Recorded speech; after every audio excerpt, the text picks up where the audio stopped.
Oi, pessoal. A gente está começando aqui mais um episódio do Bloco Talks. Hoje um tema bem interessante para todo mundo que participa do mercado imobiliário. E polêmico. Bem polêmico, um pouco polêmico, bastante coisa nova vindo, bastante coisa incerta, né? Tenho aqui do meu lado o Gui, o Guilherme Postali, então participando mais uma vez como co-host, contribuindo aí com o bate-papo. E os nossos dois convidados especiais hoje, né? A gente tem conosco na mesa o Felipe Demarque, que é contador, mestre em administração e sócio da Demarque Contabilidade. Ele tem ampla experiência em controladoria, finanças, planejamento tributário, com foco em eficiência operacional e redução da carga fiscal. Também atua como professor universitário há 7 anos nas áreas de gestão e contabilidade e tem uma forte atuação junto a incorporadoras e construtoras, dominando toda essa relação entre o regime tributário, custo de obra, formação de preço, fluxo de caixa. Então a ideia é trazer o Felipe para traduzir um pouco da forma como a reforma tributária impacta na prática, né, e o que as empresas precisam ajustar desde já para manter essa previsibilidade, né? Então, prazer te ter aqui, Felipe. Obrigado, um prazer é meu Boa. participando. E também temos o Gregório Tedesco. O Gregório ele é advogado especializado no mercado imobiliário e sócio da Tedesco Advogados Associados, que é um escritório que atua em todo o Brasil. Pós-graduado em Direito Processual Civil pela PUC-RS e já foi professor da disciplina de Incorporação Imobiliária no MBA de Construção Civil da UX. Tem experiência prática em contratos imobiliários, estruturação de SPEs, patrimônio de afetação e modelos de incorporação. O Gregório combina essa visão jurídica, sólida, com uma atuação direta no dia a dia de construtoras e incorporadoras, e a ideia é que ele traga uma clareza também sobre a reforma tributária e como ela impacta contratos, modelos de negócio e a relação com os municípios, prestadores, enfim, todo esse mundo, né? Seja bem-vindo aí, Gregório. Obrigado, Felipe. Obrigado, Guilherme. Obrigado pelo convite. É um prazer estar aqui com você no Bloco Talks. O meu amigo Felipe, que também já conheço, já temos algumas trocas aí de tempo. Acho que vai ser um papo bem interessante, né? Tema bem relevante, mas tem muito para a gente falar aí.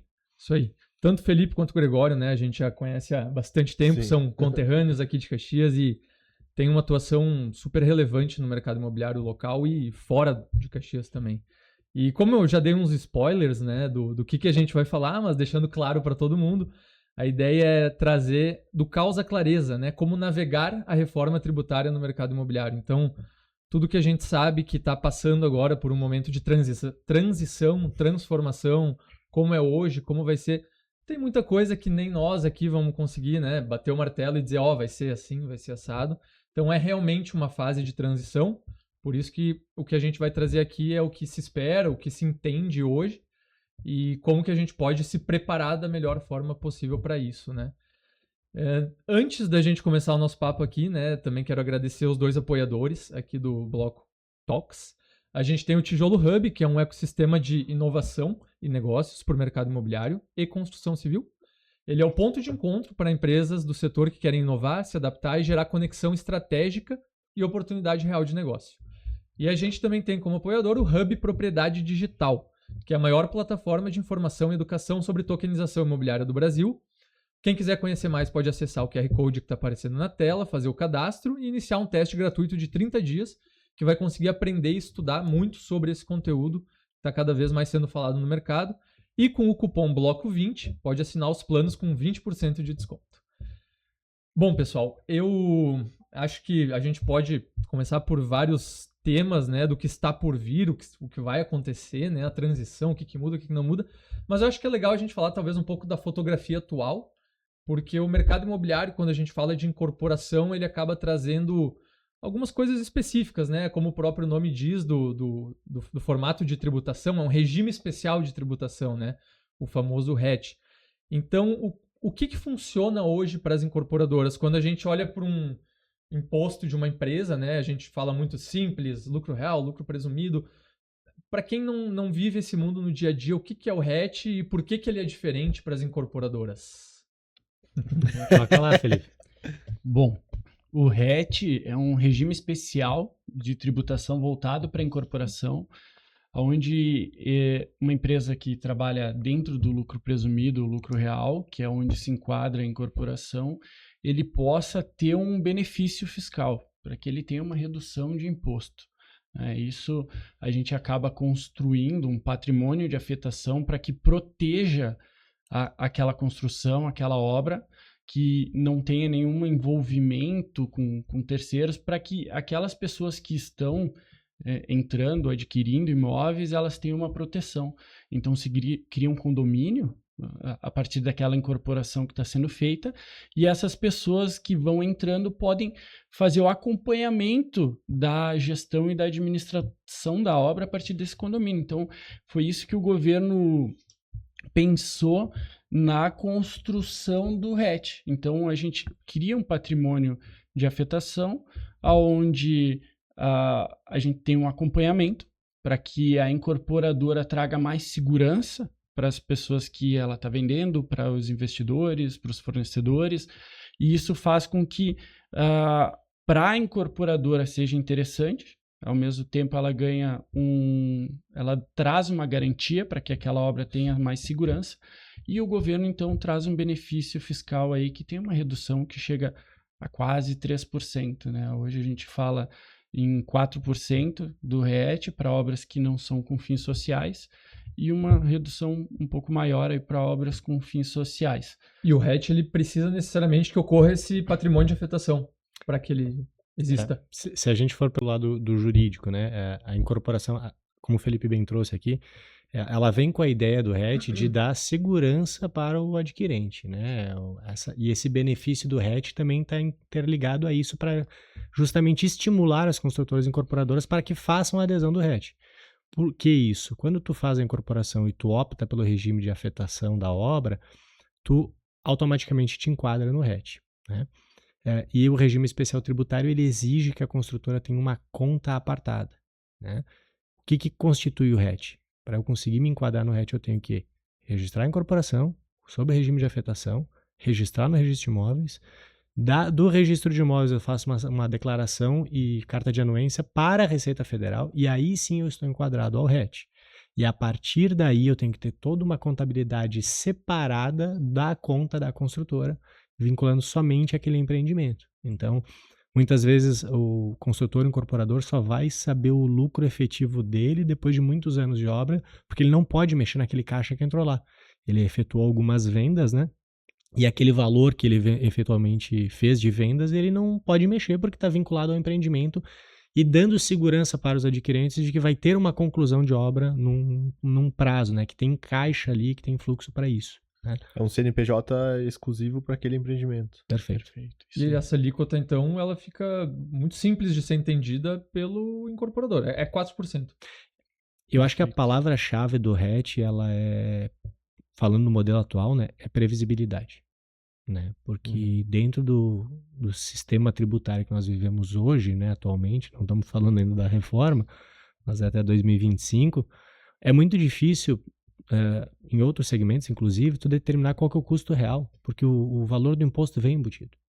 E aí a incorporadora construtora, quando ela está vendendo um produto, ela sabe que os 4% são devidos da venda.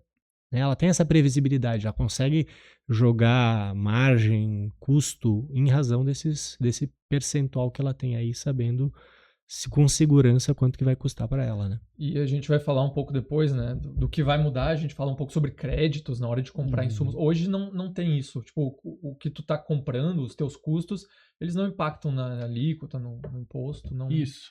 Hoje, falando em incorporação, a gente trabalha com o RET no regime de cumulatividade. Ou seja, tudo que tu compra, ele vem pelo preço fechado. A gente não tem crédito de imposto. Então, teoricamente, se nós tivermos uma cadeia de produção grande, todo mundo paga um pouco de imposto em cima do imposto.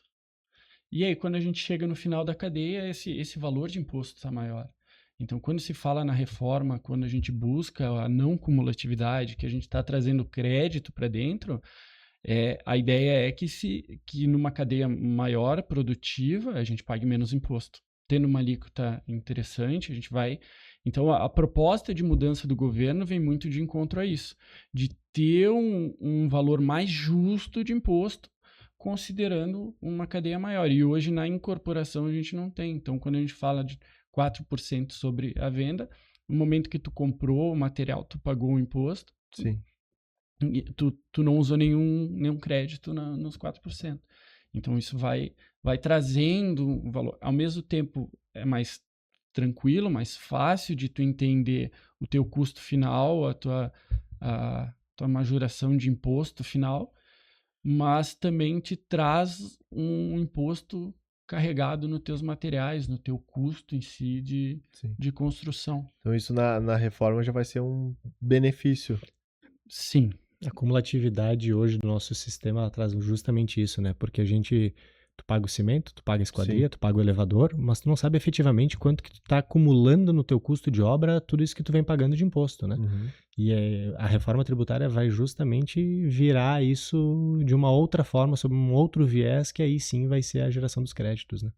Entendi. A gente, com a reforma, tudo bem, hoje é muito simples para a incorporação, para outras indústrias acho que não, porque é PIS, COFINS, um monte de imposto, né? Pelo que eu estou entendendo, então essa reforma ela traz uma simplificação para todos. Talvez para a incorporadora que já era simples não vai ser tão mais simples, né? Mas então a gente fala de um imposto único chamado IVA, seria isso, e claro, dentro dele talvez tenha alguma divisão, mas no final das contas é uma alíquota que vai incidir num cálculo final sobre o valor. Isso, a proposta da reforma que a gente vem conversando agora, que foi aprovada, é a reforma do consumo, né? Não sobre a renda. Então a gente vai ter um imposto, que é o IBS e o CBS, a qual vai se tratar da renda, do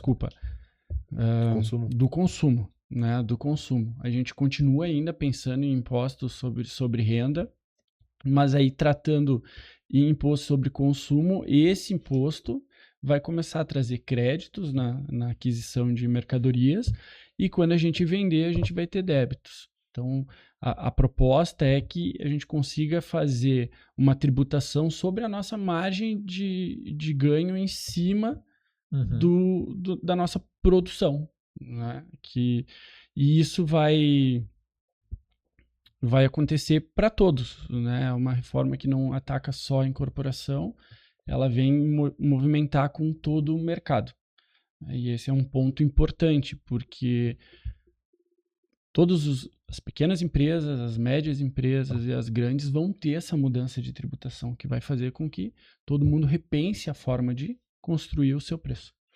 E acho que é bem importante esse comentário do Felipe, porque essa mudança, como ela é geral, ela vai mudar muito, na minha percepção, os players do mercado. Né? Porque tem muito player hoje que está com um posicionamento, porque tem algum benefício, e talvez analisando os créditos, analisando a cadeia de fornecedores dele, ele talvez perca um pouco da posição que ele está hoje no mercado. Então, essa visão antecipada estratégica ela é muito importante. Né? Principalmente da questão contábil, de fazer um planejamento, né, tributário adequado, de entender até que ponto o sistema ou a metodologia ou os fornecedores que eu tenho hoje vão continuar fazendo sentido e trazendo resultado num novo cenário, né? Porque uma incorporadora, ela lida no dia a dia dela com muitos fornecedores, né? Muitos. E acho que a questão que mais talvez vai pegar agora é a precificação, né? Tipo, quanto eu estou declarando que eu comprei isso e que eu vendi isso, porque essa diferença lá no final é o que vai gerar o imposto devido, né? Então, vocês acham que essa mudança do RET para o CBS e IBS, enfim, pode fazer com que os custos da incorporadora aumentem? Ou é algo que vai depender muito de caso a caso, assim? E até complementando essa pergunta, vai ter um benefício ou vai piorar para quem usa o RET ou para quem não usa? Tipo, qual que é o maior benefício dessa transição? É uma excelente pergunta, porque a facilidade que o RET traz para nós na construção do imposto pode ser o principal benefício que a gente tenha nesses próximos anos. A gente vem com uma construção, essa mudança maior vai começar em 2027, né? É ali que a gente vai ter que começar a se preocupar. Essa construção vai ter que ser feita por todas as empresas. E esse processo não é um processo simples de entender como precificar, principalmente falando em pequenas, porque a incorporação a gente tem muito envolvimento de pequenas empresas que acabam sendo fornecedores. Então, essa construção pelo período maior, eu entendo que vai demorar mais para a gente conseguir chegar num preço mais competitivo para os pequenos entenderem como eles vão estar oferecendo com uma nova alíquota e daqui a pouco até uma alíquota um pouco mais alta, sem ter prejuízo. E, então, essa construção que o tempo vai demandar, pode ser que traga para nós o RET uma facilidade. Né? A gente vai ter certeza da tributação que a gente vai ter nesse início de construção. Mas ao longo do tempo, a gente vai ter que ir adequando e todos vão ter que repensar. E esse repensar vai movimentar todo o mercado.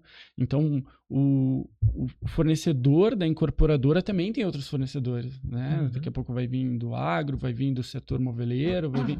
E esses fornecedores também vão repensar. Então, a gente vai ter um movimento no mercado bem interessante. Porque todo mundo vai ter que repensar.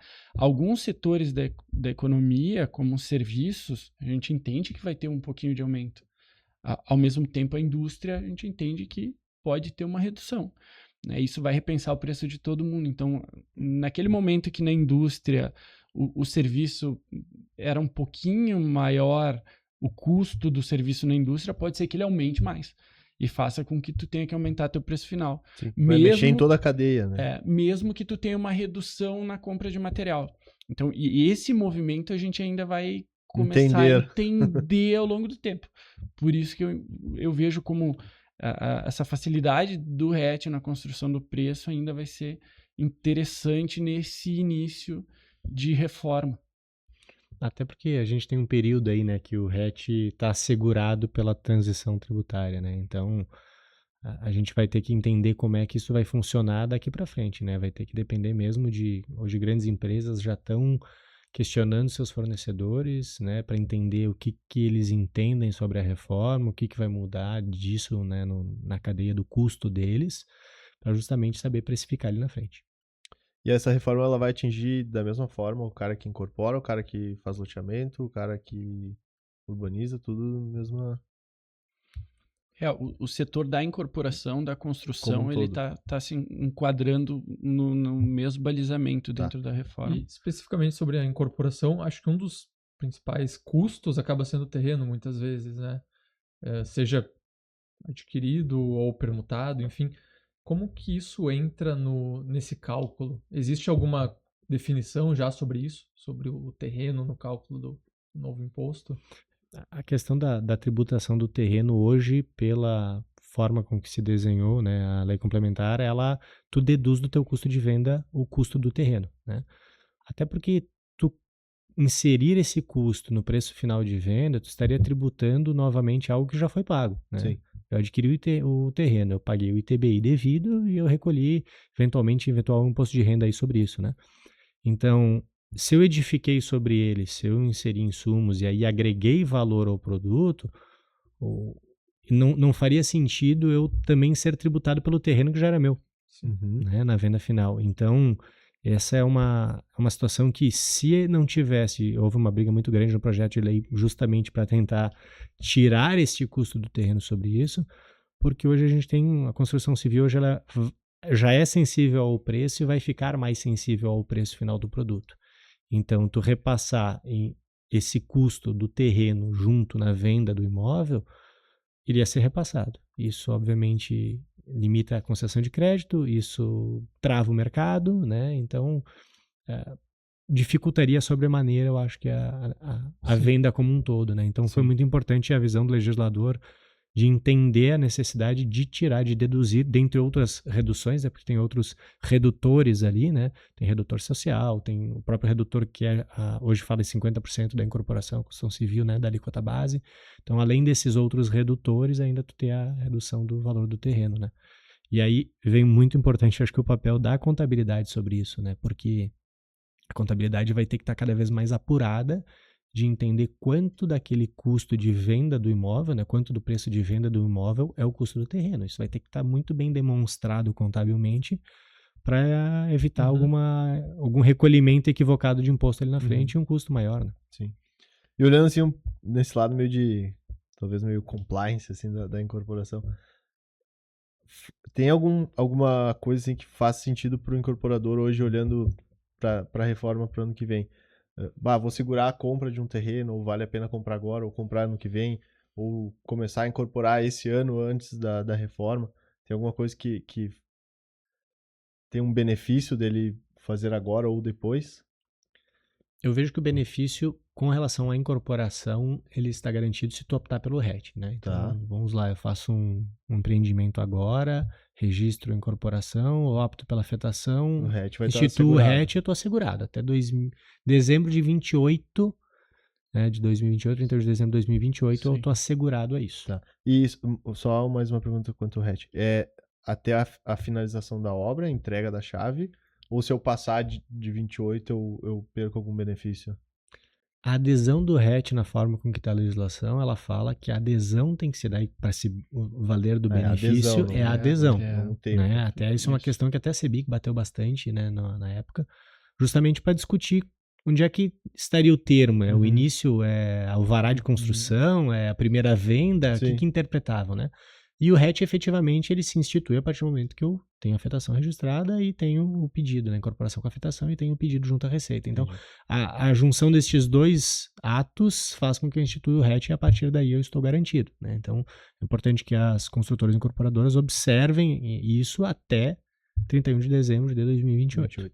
Sim, então se tivesse que pensar num corte ou entender quando que nós vamos iniciar para ter uma garantia maior de construção dentro do RET, né? Seria bom trabalhar Vai ser uma escolha do incorporador a partir do ano que vem.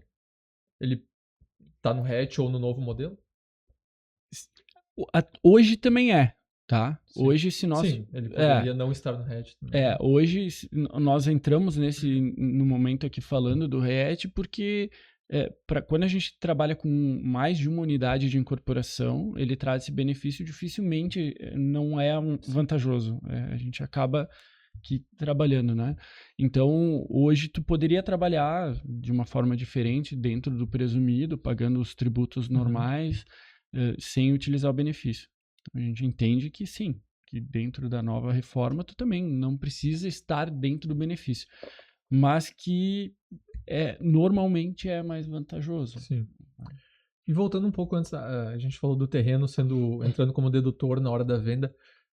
O preço do terreno ele é estabelecido, não sei se já é possível entender como isso vai funcionar, no caso de uma permuta, que a pessoa permutou por X metros quadrados ou unidades, né, do empreendimento.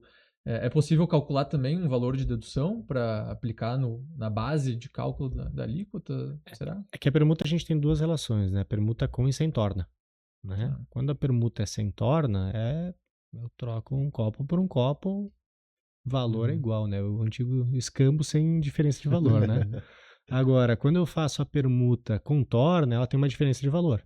Então, a permuta por si só ela não é faturador de imposto, né? Agora, a torna, sim. Então, eventual negociação de permuta que venha algum ganho, e aí vem a questão de avaliar até que ponto tem algumas prefeituras da região que na negociação de permuta, né,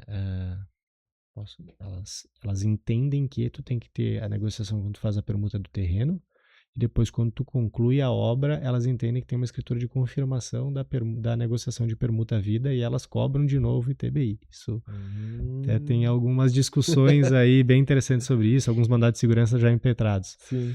Mas aí vai uma questão interpretativa, né? Porque é uma prefeitura, duas aqui da região que a gente sabe que faz isso, outra já não tem essa mesma prática. Eu tenho a percepção de que, obviamente, o imposto vai ficar mais alto, né? Vai ter um custo maior ali por causa dos acréscimos de benfeitoria a serem feitos, então tu vai ter o IVA aí sendo aplicado.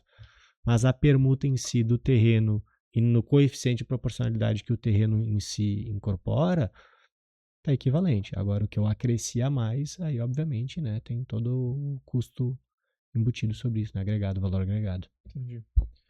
Um outro ponto que traz também, uns artigos que eu li sobre essa questão da reforma, é o split, que eles falam, né, que seria a divisão, o pagamento dividido ali, que no momento em que a incorporadora faz a venda, ela não receberia para depois pagar o tributo, é isso? Perfeito. Já seria na hora dividido. E esse é uma segunda, digamos, vantagem, porque vai trazer principalmente para o governo uma desburocratização, né?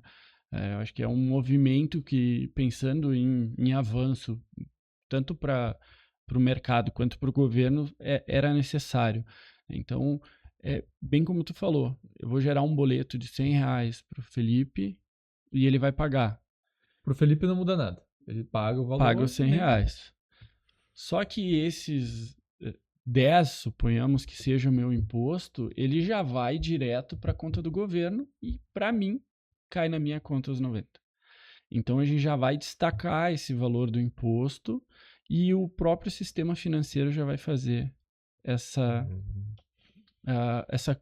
retenção de valor. Isso faz com que a gente tenha um problema dentro da incorporação por conta do fluxo de caixa. Hoje a incorporadora, ela tem a maior preocupação da incorporação é manter um bom fluxo de caixa, um equilíbrio saudável ali dentro do fluxo. E fazendo com que no recebimento eu tenha esse desconto, eu acabo perdendo um prazo. Muitas vezes ela pode usar esse valor que é do imposto para fazer algum giro ali. Com certeza. Isso, porque vamos supor que eu venha receber agora, nós estamos no início do mês, eu receber um valor expressivo, eu vou ter esse imposto hoje para pagar no dia 20 do mês que vem. Então a gente tem quase um mês e 10 dias, 15 dias que eu tenho o valor na minha mão para trabalhar.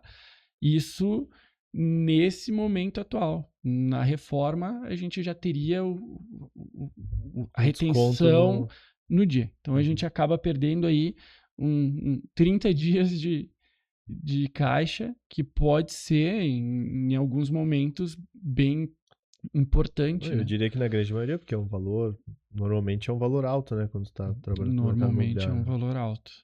O split payment, ele vem num formato que ajuda muito o contador de não ter que mais gerar DARF, mandar para o cliente pagar, né? Vocês entenderam, né? No começo da conversa. Isso ajuda por um lado, né? Mas por outro lado, ele também tira um pouco daquela gordura do fluxo de caixa que a incorporadora construtora tinha, né? Mesmo que ela não admita, mas que beneficiava ela. Claro. Né? E isso dá um impacto muito grande aí, porque às vezes as pessoas não conseguem analisar isso. É importante que revise o fluxo de caixa geral. Claro que o split payment não vai ser imediato, ele tem, acho que é 28 ou 29 que ele entra pela transição. Isso. Mas é um cenário que as construtoras vão ter que revisar o processo de fluxo de caixa delas, né? E até com eventuais financiamentos, né? Porque tu vai ter fundo, tu vai ter FDICs, alguma situação de... Porque isso também vai gerar split payment. Tá, e olhando pro cenário hoje, né, da incorporação hoje, cara, tem muita coisa que tu paga direto pra construtora, que às vezes tu nem gera um boleto, isso fica meio, uma coisa meio fora do sistema, ou consegue... a gente já diminui a informalidade. Isso. Agora. Porque, cara, tu pega um incorporador aí, tu compra um apartamento na planta, às vezes tu paga em 60 vezes a entrada por fora, né? Todo mês vai lá e manda no Pix da incorporadora. Isso, e em alguns casos a gente vai continuar como a gente vem trabalhando. Mas normalmente a opção de utilizar esse novo modelo é do cliente. Então, se eu solicitar a incorporadora que me envie por boletos para que eu faça a contribuição, porque nesse modelo novo do BS-CBS, eu só vou poder utilizar o crédito se ele for pago. Não é se ele estiver destacado no documento. Hoje, pensando em uma comparação tem que ter o lastro com o ICMS, que é dessa forma também, se eu te entregar uma nota e eu tenho destaque de ICMS na nota, eu posso utilizar esse crédito. Se o meu cliente, o meu fornecedor lá, quem não pagou, não tem problema. Não é um problema meu, é um problema dele com o governo. Agora não. Agora, se eu tiver uma nota e o crédito destacado ali, ele não for pago, eu não posso utilizar ele. Então, para mim, é importante que o meu fornecedor, no caso, né, ele pague o imposto. Tudo ok também. Então, no momento que eu vou pagar, eu vou optar por que eu pague o imposto para ele, porque senão eu não vou poder utilizar esse crédito depois. E isso vai fazer com que a gente tenha uma mudança bem grande. Por quê?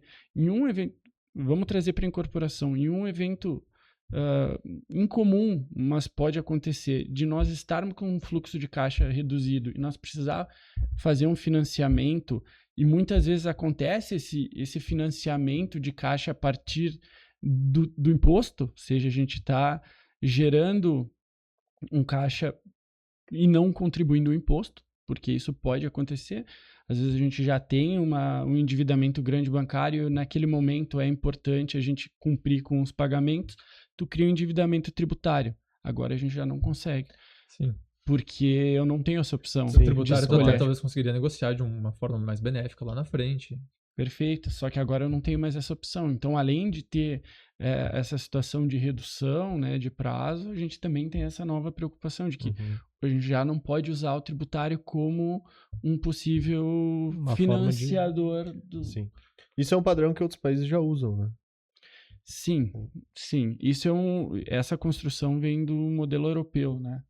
Sim, e uma outra questão que é bem interessante ainda do split payment vem no fato de que, como ele tem um período de transição, porque ele vai depender de um sistema que ainda não está implementado, até que isso não aconteça, a reforma está vindo, a geração de crédito vai acontecer, então vai ser cada vez mais comum os contratantes, né, solicitarem a seus prestadores de serviço o comprovante de pagamento do imposto. Porque se eu fiz uma análise de um novo cenário tributário, né? Fez um estudo tributário de qual é o cenário mais aplicável a mim, e o meu cenário indica que eu tenho que tomar crédito, eu vou revisar os meus prestadores de serviço e vou dizer, cara, esse aqui vale a pena manter, esse aqui está pelo lucro presumido, esse aqui está pelo Simples Nacional de imposto por dentro, não é mais benéfico. Então, eu vou fazer a opção ali dos meus prestadores de serviço. Sim. E aos que eu optar porque geram crédito para mim, ele tem que pagar o imposto. Até não ter o split payment que vai sair automaticamente esse imposto, vai ter que ser gerada a guia da ARF, ele vai ter que pagar e eu vou ter que ver se ele pagou para poder lançar esse crédito. Então, essa relação, e aí é importante a revisão dos próprios contratos com os prestadores de serviço, porque vai ter que ter essa previsão dentro do contrato também, de dizer, olha, vai ter que me enviar até tal data, o Agora não é comprovante, só preço. sob pena de multa, não é só preço. É.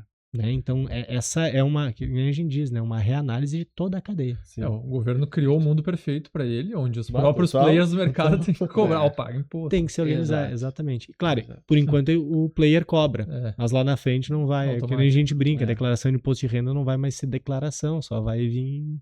Ser automático. Isso vocês acham que vai trazer também, tentando puxar os lados benéficos, né, um pouco de profissionalização para as empresas e, né, para ela se manter ali atuante, não vai mais ter como fazer as coisas tão, digamos assim, como se fazia lá atrás, né, mais no papel ali, não. Isso, exatamente. A gente, como contador, eu vejo que cada vez mais a organização administrativa vai ser importante. Os próprios softwares que as empresas usam, acho que vai ser algo super importante. Vai. Para fazer essa gestão, essa organização. Principalmente falando em construção civil, né? Que a gente ainda precisa melhorar muito a gestão dos dados. Né? A gente percebe isso. Então, quando players menores dentro da incorporação, da construção, ainda tem uma dificuldade muito grande de ter os seus dados, de ter indicadores para acompanhar, para entender. Né? É muito comum tu chegar no fim da obra para descobrir se tu está tendo resultado, se teve resultado. E isso a gente vai ter que começar a repensar. Né? Urgente por conta dessa questão de mudança tributária e aumento de alíquotas. O corretor, ele, de alguma forma, ele entra nessa nova reforma olhando para a construtora? Quando ele gera uma comissão? É que tudo vai ser de o que a Receita e o que o comitê gestor vai entender como insumo. Né? Tu te acredita do que é insumo. Arquiteto. Que eu olho o corretor, ele é um insumo, ele tá no final da cadeia, mas talvez ele... Tu pode dizer que ele é tua força comercial, por isso ele é um insumo, mas também... mas aí se tu tem ele dentro da tua empresa, ou você é terceirizado. Né? Então, eu ainda não olhei sobre esse viés, confesso que ainda não analisei sobre esse ponto. Quando a gente fala em vendas, é despesa. Dificilmente se considera como um insumo. Então, é bem provável que a gente entenda que o corretor, ele não acabe não trazendo crédito para dentro do... Mas é como o Gregório falou antes, esse entendimento vai estar acontecendo, né? Porque a gente tem aí uma legislação de muito tempo consolidada e de muitas discussões que entraram e mudanças, e então agora é tudo novo, né? A gente vai entender conforme for trabalhando. E acho que um ponto importante é não adianta mais querer comprar barato. Tu tem que comprar estratégico. Então, que nem questionaram ali antes, que vai profissionalizar, que vai dar uma melhorada no mercado, eu entendo que de fato vá, né? As construtoras e incorporadoras vão ter que avaliar, de certa forma, quando eu digo de revisar os seus prestadores de serviço, é justamente sobre essa visão estratégica, porque preço daqui para frente não vai ser mais o principal fator para a tomada de decisão de compra, né? Claro que hoje já não é para muita coisa, né? Então, mas a questão crédito, o tamanho da empresa de quem tu está comprando, isso tende a beneficiar os maiores que estão organizados, mas também ela é uma oportunidade para os que não são grandes se organizar estrategicamente e talvez redirecionar a sua posição de mercado, né? Porque isso vai impactar muito, né? Se eu eventualmente tiver que comprar um imóvel, um terreno do Guilherme, pessoa física, e tiver que comprar um terreno do Felipe, pessoa jurídica, onde é que eu tomo crédito? Felipe. Tem 2 terrenos para vender, um Sim. do lado do outro. De quem que eu vou comprar? Comprar do Felipe. Então, às vezes, essa revisão até dentro de casa de as pessoas entenderem, olha, tem um imóvel aqui que eu tenho com interesse nele em venda, não tenho interesse nele em ficar no meu patrimônio pessoa física, né? Eu comprei para investimento. Analisando sobre esse cenário de que dependendo qual é o investimento, quem que é o player que vai... Talvez a liquidez seja maior para uma CNPJ. Exatamente. E aí o Felipe pode até colocar um preço maior do que o que tu está cobrando. Porque quem vai comprar, às vezes, pode pagar... Sim. Se coloca, né, no risco de pagar mais, né? Tem esse benefício de pagar a mais, porque também vai tomar mais crédito. Olha só, cara. É mais complexo do que parece. Eu disse que vocês trouxeram a gente para um tema bem complexo aqui hoje e a gente tá tentando facilitar, né? Mas só estamos falando por cima. A conversa na água desse assunto não é fácil. Seria de algumas horas. É verdade. Tá aí, vamos botar mais um tempero ainda. Questão de locação vai mudar muito também, a forma que tributados, aluguéis. O aluguel, ele tende a ser penalizado por conta do aumento da alíquota. A gente ainda não sabe a exata alíquota que vai ser dos dois novos tributos, né? A alíquota que, tipo, uma empresa que tem imóveis e aluga, ela vai pagar um pouco mais de imposto em cima do aluguel recebido, tanto pessoa física quanto jurídica. Sim. O ponto um ponto importante é que a gente vai ter PIS e COFINS, que é um imposto, vai transformar num ISS e ICM vai transformar em outro. E esses dois, a incidência deles vai ser igual para todo mundo. Só que hoje o aluguel não tributa ISS.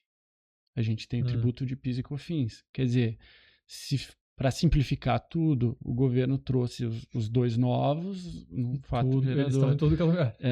E aí o aluguel acabou sendo penalizado por isso. Então, se nós pensar numa alíquota próxima a 28% que se estima, hoje quando tu está alugando, pouquíssimos insumos tu vai ter para gerar crédito para ti.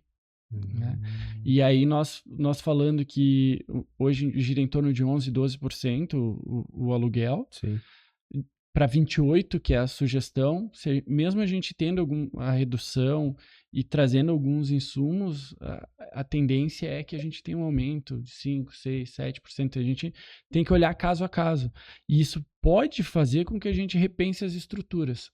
Né? A gente tem um aluguel na pessoa física, um na pessoa jurídica, a gente tem uma empresa só para o aluguel. Então, isso tudo a gente vai ter que estruturar um a um para entender qual o valor que a gente tem de aluguel, se esse valor é relevante ou não. E pode ser que a gente tenha um aumento nos aluguéis por conta disso. Sim, com certeza. Porque o pessoal vai acabar repassando. Cara, isso vai mudar até o mercado como um todo, né? Tu começa a olhar, putz, agora, não sei, tá mais difícil de alugar por conta disso. Pô, a consultora vai parar de fazer imóveis... Tu viu como padrão de aluguel, enfim. E é bem interessante, né? Porque mexe em tudo. Esse estudo tributário, ele é muito grande, tanto na pessoa física como na jurídica. Porque na pessoa física, e aí vamos ser bem operacional aqui, né?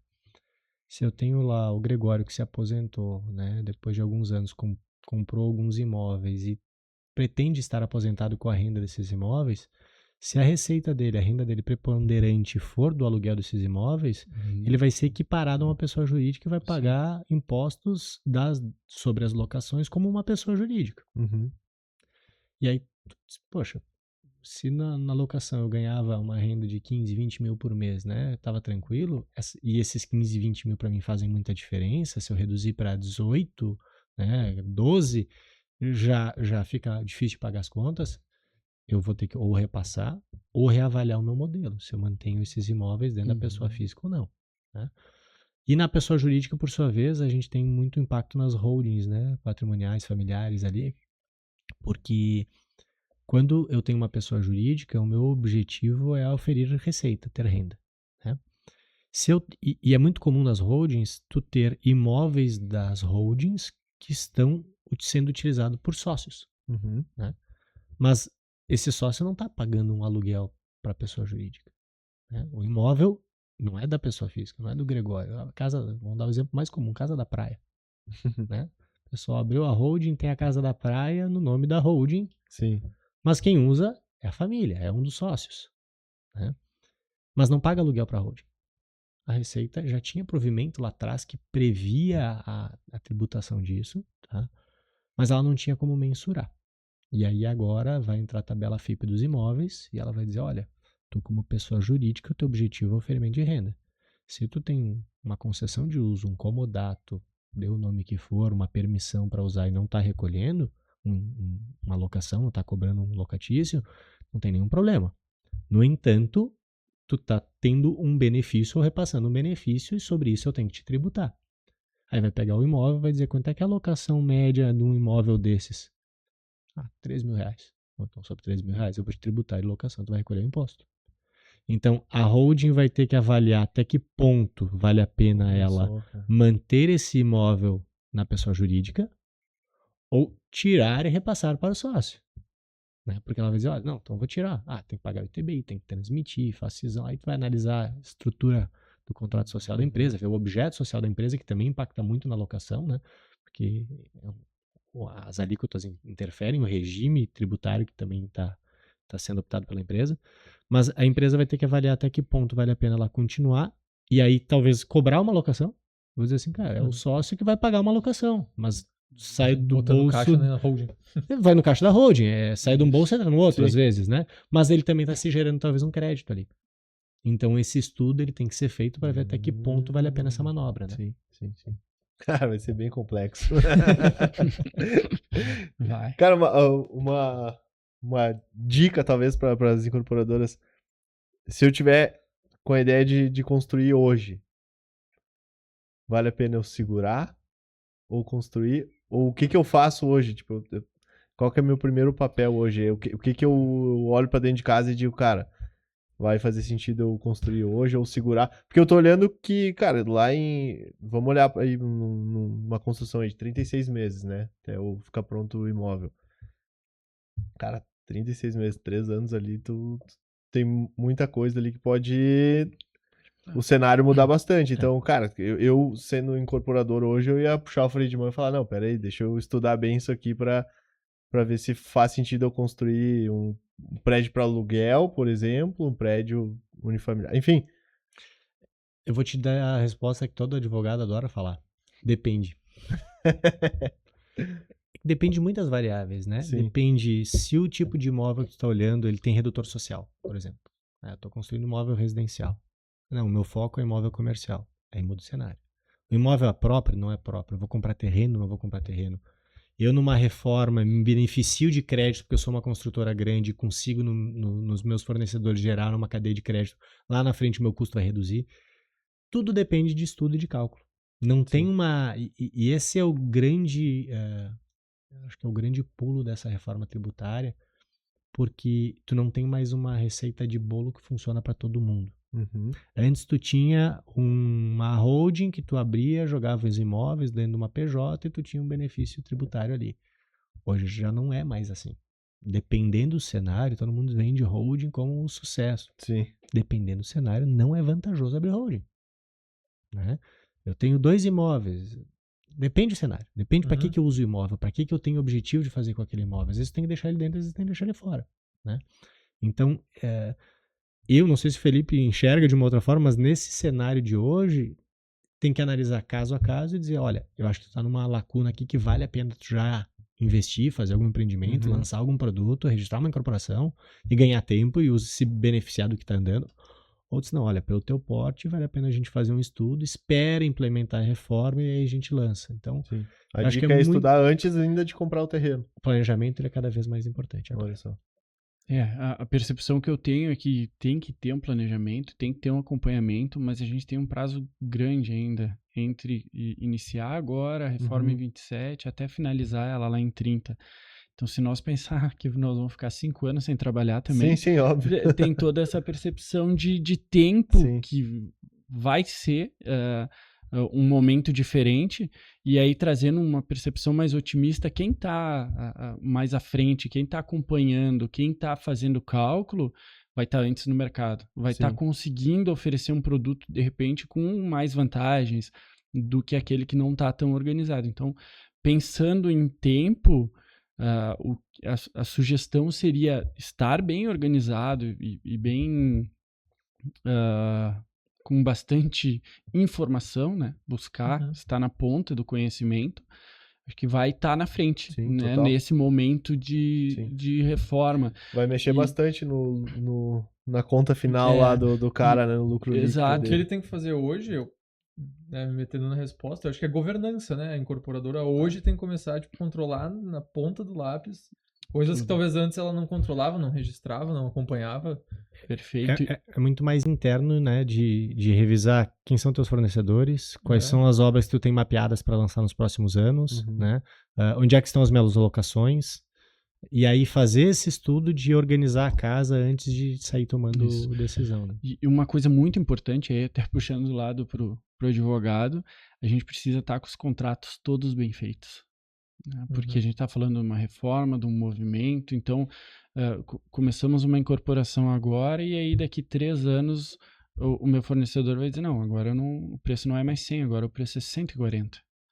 E aí, como é que vai ficar o preço do teu produto final se tu não tem no contrato de venda que tu fez com o teu cliente essa mensuração ali? Né? E como é que vai ficar o teu cliente no momento que tu comentar com ele que tu aumentou 30% do teu preço? Então, isso tem que estar conversado na negociação e tem que estar acordado em contrato. Tanto nas compras quanto nas vendas. Então, acho que o principal ponto hoje que a gente tem conversado com os incorporadores é como é que tá o teu tempo aí, teus fornecedores, teus clientes, tu vai ter que ter essa atenção, porque vai lá em 28, pode ser que a gente tenha uma mudança importante. Da informalidade dos funcionários, que ainda tem muito na construção civil, né? Eu acho que é algo que vai diminuir muito também, né? Vai. E é uma questão bem difícil, né?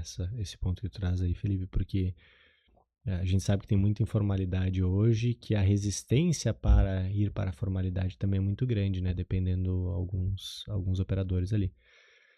Mas essa análise de revisar os contratos, de revisar o teu cenário de repasse, é que assim, né? São 5 anos ou mais de transição. Tem muita coisa para acontecer. Se a gente pegar um exemplo do período da pandemia, por exemplo, na pandemia a gente tinha muito a situação de que eu comprava aço, não tinha para entregar e aí eu tinha que repassar o custo. O cara dizia assim, olha, eu te vendi, mas a hora que chegar vai vir com outro preço, eu vou te repassar. Construtora, às vezes repassava, às vezes não repassava. Então, eu vou ter que prever no contrato o repasse disso. E aí a gente também tem o lado do judiciário que a gente não sabe como é que vai interpretar, porque até quanto eu vou poder repassar? Né? Eu defini um preço lá de um imóvel de 700 mil, eu vou repassar lá no final, a conta virou em 900. É justificável esse repasse ou não, né? Então, a gente aí está navegando em águas, né, turbulentas, que a gente realmente não tem uma previsibilidade de como é que vai se operar ali na frente, né? Esse prazo eu acho que acaba sendo correto e importante, benéfico. Sim, precisa, né? Pelo que eu entendi, quem optar por seguir o regime que está hoje pode ir até 2028, né? E vai estar garantido até o final da obra. Se ele... Não sei exatamente o que marca o início ali, mas se ele conseguir, até lá ele Mas vai igual, como eles falaram, tu tem que estudar, ver se é Tem que estar benéfico ou preparado, não, né? né? E estar preparado. Sim. Porque às vezes talvez seja mais benéfico já. Por mais que na tua venda tu sabe o que vai acontecer, a gente ainda não sabe como é que vai ser a compra. É, Por isso a gente precisa também estar preparado, mesmo estando dentro de do todos os RET. lados. É. Bom, gente, alguma coisa a mais que vocês queiram acrescentar sobre o tema que talvez a gente não tenha explorado? Eu acho que deu para dar um overview geral, como vocês falaram, né? É algo super complexo e profundo, não tem como em 50 minutos a gente resolver todos os detalhes, mas Mas já foi uma aula. foi né? esclarecedor. Nossa. Para mim foi muito esclarecedor. E tem muita coisa que ainda vai acontecer, como vocês mesmos falaram, né? Perfeito, a gente entende que o ano que vem vai ser um ano muito importante, porque ainda vai ter muito movimento, a Receita Federal vai trazer novas instruções, então o ano que vem a gente vai ter Vamos ter que fazer mais oportunidades para Olha só. conversar. Vamos fazer mais um Fazer uma podcast. sequência, né? A É. gente resgata, faz um recap Isso. desse.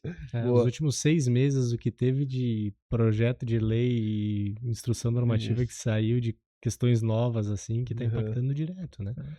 E tem muita coisa ainda para sair. Então, acho que assunto para isso não vai faltar. Então já deixa marcado aí na agenda. Dezembro de 2026. Eu digo, a reforma não é só tributária, ela é contábil, contratual, estratégica, contratos, gerencial. tudo. Então, a reforma, ela é de tudo, né?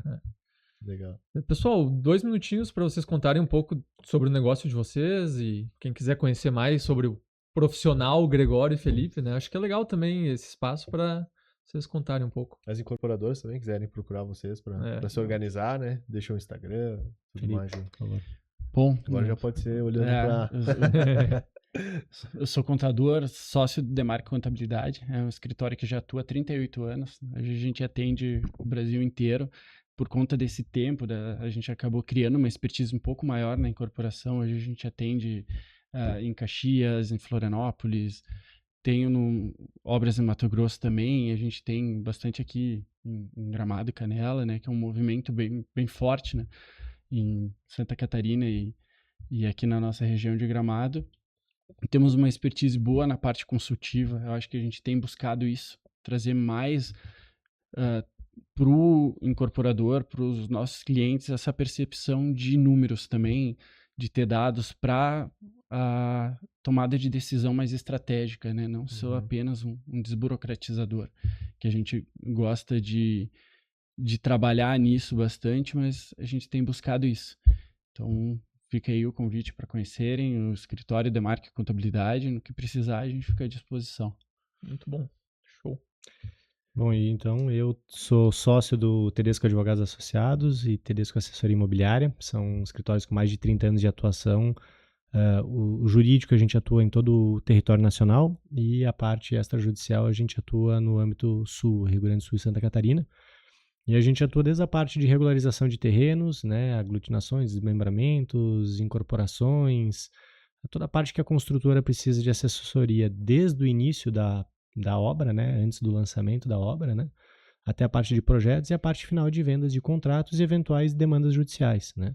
Então, estamos nesse mercado já há bastante tempo, né, temos bastante know-how aí na área, fomos pioneiros na implementação da alienação fiduciária a nível de Brasil. Os primeiros processos a enfrentarem o Supremo foram oriundos do nosso escritório. Até recentemente tivemos um processo que a gente reverteu uma situação numa discussão da súmula 308, da aplicabilidade da hipoteca sobre a alienação fiduciária no STJ, o que para as empresas de concessão de crédito, incorporadoras, empresas de consórcio e bancos, né, de agente de crédito é muito importante porque estavam perdendo um pouco da garantia, né? Então, isso mostra um pouco do know-how do nosso escritório e a gente, enfim, está à disposição aí para auxiliar no que for necessário. Boa. Muito bom. 2 profissionais de peso aí, a verdade. oportunidade para quem quiser aumentar um pouco o nível de gestão e conhecimento sobre todos os temas que englobam aí. Felipe, Gregório, muito obrigado pela presença de vocês e por transpor um pouco desse conhecimento que a gente também está aos poucos entendendo, né? Obrigadão pela participação aí. A gente que agradece. Eu agradeço, né, Felipe? Por favor. E estou sempre à disposição. O que precisar, a gente sempre... Obrigado. Bom, também agradecer então os nossos apoiadores, o Tijolo Hub e o Hub Propriedade Digital. Quem quiser saber mais pode acessar através dos links que estão logo aqui embaixo. E agradecer quem acompanhou e estava com a gente aí. Mais um episódio concluído, um tema super relevante. E nos vemos no próximo. Gui, brigadão também pela fechou. participação junto aí. Até a Valeu, próxima. gente. Abraço. Valeu, tchau, tchau. Valeu.